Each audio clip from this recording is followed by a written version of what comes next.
if you are really into the crypto space, have done some deep research, are aware of the current global economic problems, and understand the constraints of global payment infrastructure, then you might already know that the answer to a really significant piece of the global financial problems is called Ripple, which, most probably is the most advanced blockchain technology for global payments through which the biggest financial institutions are able to expand into new markets around the world. We also know that the UK is undergoing an important restructuring, as stated in previous videos on this same channel. And, even when the world order is changing from west to east, and thus abandoning the US, this does not mean the United Kingdom will be left out of the game.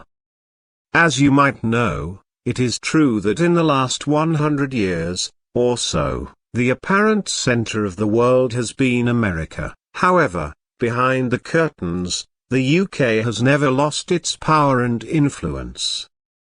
At the end of the day, the true rulers of the remains are still in the City of London, with deep ties to the black nobility. If you know, you know.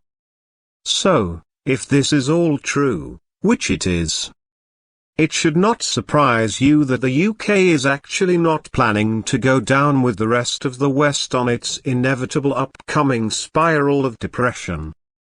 Hints of this might have been unnoticed by some, the main being the Brexit decision.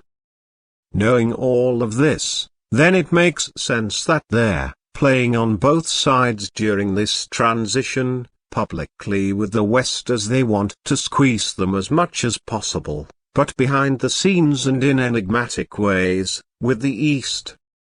So, if you want to have a clear and better understanding of the relationships and partnerships the UK and Ripple have, and are currently developing, it is crucial you stay tuned to this video, which will, undeniably, give you a much better understanding of the world order, which will allow you to play ahead of the curve. Now, let's start with the obvious and most important part of this topic. Ripple has been testing with the Bank of England since 2017. In fact, if you go onto the Bank of England's website and type in Ripple, you will get 156 results and 146 documents. Not bad, huh? According to a report published by Ripple back in 2017, titled, Results of the Bank of England, Ripple Proof of Concept, published today, the Bank of England, BoE, released its blueprint for its next-generation real-time gross settlement system, RTGS, which will form the backbone of the UK's payment infrastructure. One element of the vision set out in that blueprint was potentially adding synchronization capabilities to its future RTGS system. This would enable payments in RTGS to be executed simultaneously with the movement of another asset. One potential usage of this capability could be cross-border payments, where movements in the sterling RTGS system could be synchronized with movements in another currency.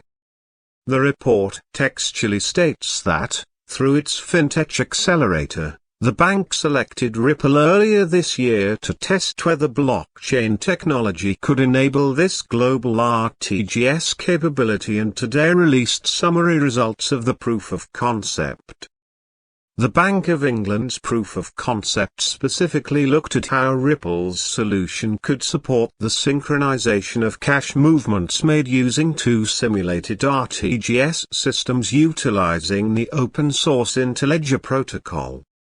The Bank of England says that the BoE was a useful exercise to develop the bank's understanding of synchronization and possible technical solutions. In other words, Ripple's solution showed promise in enabling RTGS systems which seamlessly support interoperability globally. All of this focuses on speed, efficiency, plus cross-border payments. Brad Garlinghouse, CEO of Ripple, back in the day, expressed, "We believe in an Internet of value, where cross-border payments should move at the same speed as information, like photos or emails, moves on the Internet today." Critical to making that vision reality is enabling real-time settlement across domestic systems. To that end, the Bank of England's proof of concept with Ripple is a watershed moment. We applaud them for being one of the first central banks worldwide to look at how blockchain technology can power instant international payments. Now, this is only the beginning of this journey. Next, we have Ripley's involvement with the Digital Pound Foundation, an institution whose goal revolves around bringing the public and private sectors together, to develop, design, and help the adoption of the digital pound. Now it is important to note that Ripley's involvement here isn't by any means superficial, as they actually are one of the founding members of the Digital Pound Foundation. And maybe even more importantly, Ripple's head of policy, Susan Friedman, serves as the chair of the foundation. Now, let's fast forward to April 4, 2022. The time when John Glenn, then Economic Secretary, gave a live speech to the Treasury on the steps the UK is taking to position as a global hub for crypto asset technology. The talk is plus 20 minutes long but deeply interesting, as he drops some gems. In a minute you will see a small clip from it, but if you are interested I will upload the complete speech to this same channel and leave the link for you guys. We are going to highlight two key takeaways from Glenn's speech. First, the discussion on an implementation of a regulatory sandbox for crypto at the start of 2023. And second, could the UK one day issue a debt instrument using DLT? Now, our third and final crucial advantage is the leading role the government is going to play. Unlike the EU and US, the UK has a small number of regulators, and central government sets the overall framework and can take decisive action. So we can move very nimbly. And trust me, we have a determined, unified, single-minded government that is going to prioritise this. For instance, we'll be undertaking a programme of work to explore whether it's possible to apply DLT to the debt issuance process. Could the UK one day issue a debt instrument using DLT? I don't yet know the answer, but let's find out. And we will lead by... This last statement touches a very interesting and important topic on the subject, thus we will explore it deeper in a couple of minutes. But before, we have to notice that this is by no means a weak trend, quite the contrary. As it is one of the main and most crucial topics under the belt of the UK government and top institutions. Hand in hand with what we are explaining, on September 14, 2022, the Digital Pound Foundation, DPF, submitted their response to the Crypto and Digital Assets, a PPG, in relation to their inquiry into the UK's approach to crypto and digital asset regulation, as well as the government's plans to make the UK the global home of crypto investment. In this article, they explain the role and current approach of UK regulators to new forms of digital money, including stable coins. On this topic, they outline, we support the general decision of policymakers and regulators to focus on stablecoins in the first instance given their potential to develop into a widespread means of payment. The DPF also agrees that the introduction of such regulation will help create the conditions for issuers and service providers of stablecoins and e-money tokens used as a means of payment to operate and grow safely in the UK, driving consumer choice and efficiency. However, we recognize that the government also considers it necessary to ensure appropriate and proportionate tools are in place to mitigate the financial stability issues that could materialize by the failure of a firm of systemic scale. To date, no firm in the UK has yet launched a stablecoin capable of being used as a means of payment to such an extent. Globally, stablecoins such as Tether's USDT and Circle's USDC are primarily used for transacting in cryptocurrencies. That said, their potential benefits in both wholesale and retail payment and settlement use cases are well documented. It is only a matter of time until they are more widely adopted. We are also mindful of the efforts by private entities to introduce stablecoins whose use would, by virtue of the user base and platform on which they are offered, rapidly become systemic in nature, the now defunct Libra and DM proposals being a prime example of this phenomenon. And just a couple of paragraphs below, they go into delineating, clarifying and giving an introduction of a UK central bank digital currency. As the Bank of England itself has noted, in its 2021 discussion paper, on new forms of digital money, the introduction of a CBDC would likely result, to at least some extent, in a shift away from commercial bank money deposits. This in turn could represent a potential challenge to the existing fractional reserve banking system, on which the UK is highly dependent, particularly as an economy that is reliant on higher levels of household debt. Nevertheless, it is also possible that innovative forms of financing could arise as a result of the introduction of CBDC and the technological opportunities to which it gives rise. Hint, hint. Look how they are implying an evacuation from traditional systems, which could be noted as exiting from the upcoming West collapse, a topic we touched back in the intro. Now, the Digital Pound Foundation sees 5 key areas in which a CBDC could deliver benefits for the UK. 1. Central bank and monetary policy. 2. Domestic and cross-border payments infrastructure. 3. Transition to a digital economy. 4. Financial, digital inclusion and social policy delivery. 5. Financial crime. We will now come back to the DLT topic mentioned in Gleaner's speech. The XRPL harnesses DLT, distributed ledger technology. So this leads us to speculate, with what we've learned before, if the UK looking to issue sovereign debt on the XRPL at some point soon.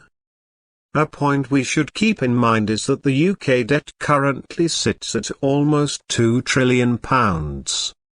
That's something to think about. My ears pricked up in relation to this topic when I was watching Ripple's new CBDC advert, which is just 2 minutes long, and can give us a lot of clues about the future if one knows how to listen. Remember that great quote from the Kybalion, "The lips of wisdom are closed, except to the ears of understanding." Each nation's CBDC is hosted on a private version of the XRP ledger.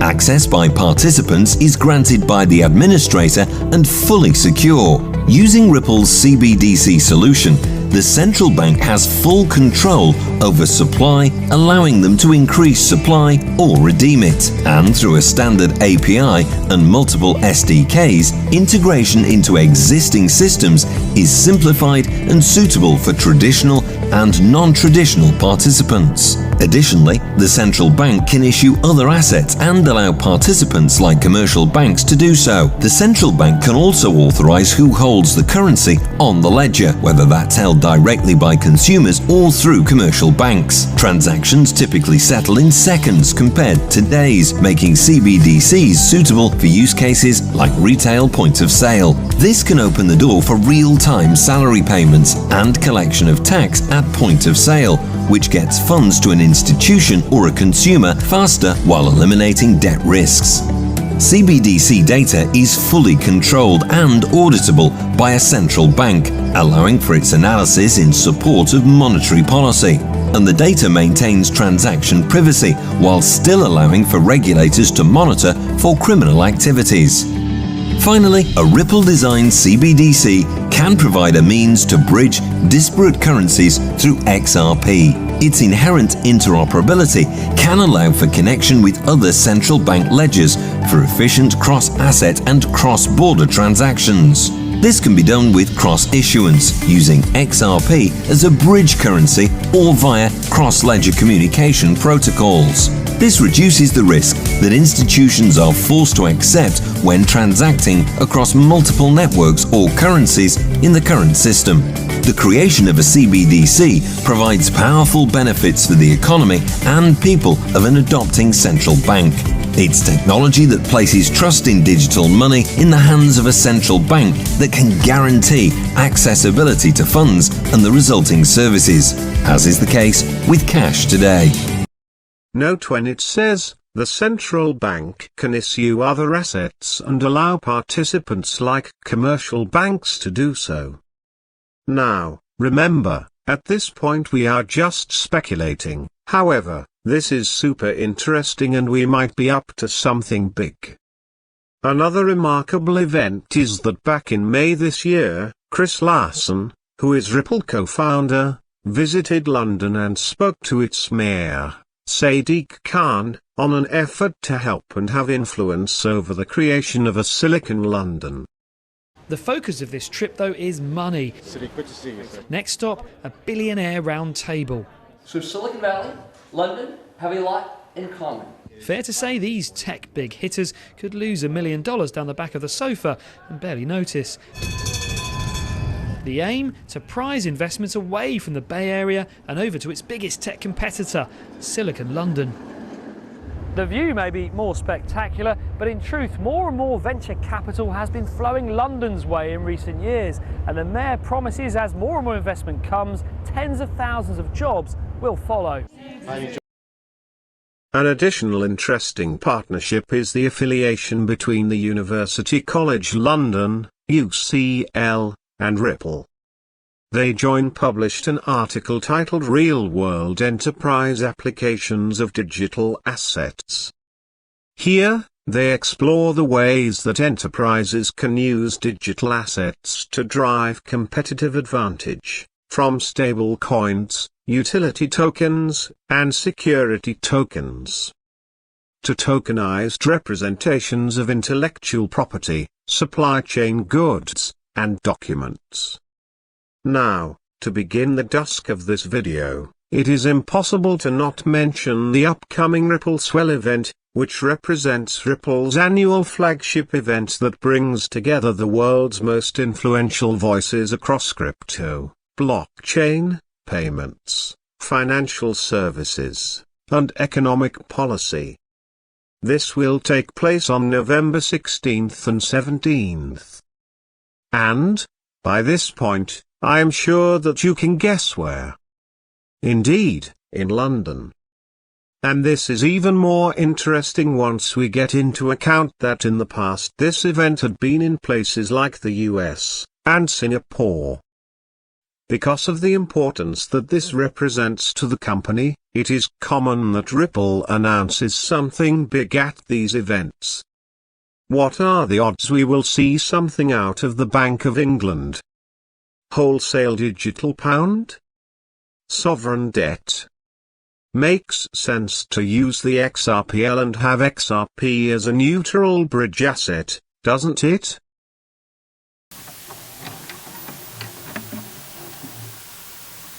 This is how we come to an end for this Understanding the World Order video. Thank you all very much for watching us.